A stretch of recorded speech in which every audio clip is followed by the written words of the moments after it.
Hello, fourth graders. Today we are going to learn how to roll out a proper coil for our coil pots. Everyone will get a plate when we start our project.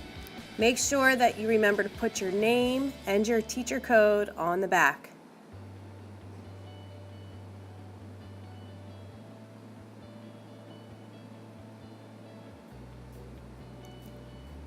Every student will be starting with the same base. I will pre-cut these for you.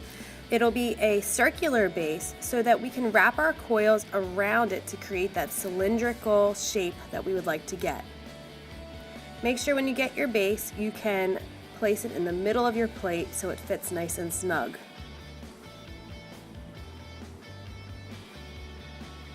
To roll out a proper coil, start with a smaller piece of clay. Don't try to get anything bigger than a golf ball. Start up in the air and roll it between your hands to start making a hot dog shape. This way you can kind of start the coil process to get out the major lumps. You can even push and pull it a little bit just to even it out. When you're ready, move it to the table, and you're going to start with your hands touching each other in the middle. Roll back and forth with gentle pressure and then slowly move your hands apart to stretch it apart slowly. The goal of this is to get a long coil that has the same thickness throughout the entire piece of clay. It may take you a little while to get a coil, but once you get the hang of it, you'll be rolling these out, and before you know it, maybe you'll be working at Annie Ann's Pretzels.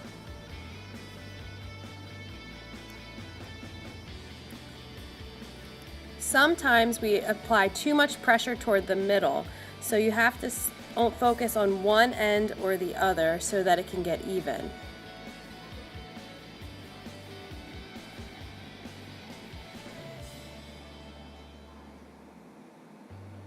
Don't worry about rolling out the world's longest coil. Just try to get one that is about the same thickness of your finger. If it's much thicker than that, roll a little longer. If it's too thin, be careful, it might break. So you might want to start a new coil. Boys and girls, every once in a while you might roll out a really nice coil, but there's a really thin spot. If it breaks, please don't try to jam it back together. This never works and it looks sloppy. It's best just to roll it back up and try again.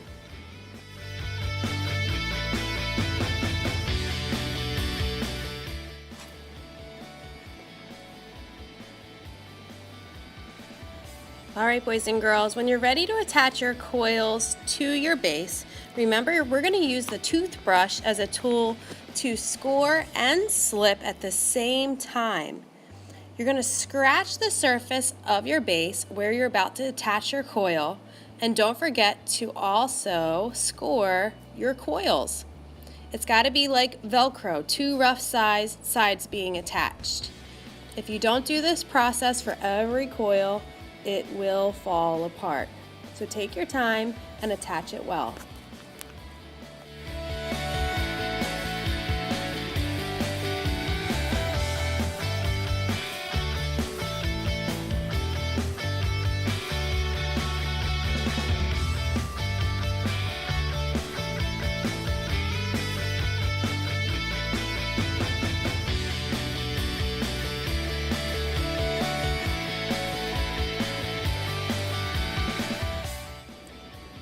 Boys and girls, if you'd like to add decorative coils to your project, try out the worksheet that's on your table.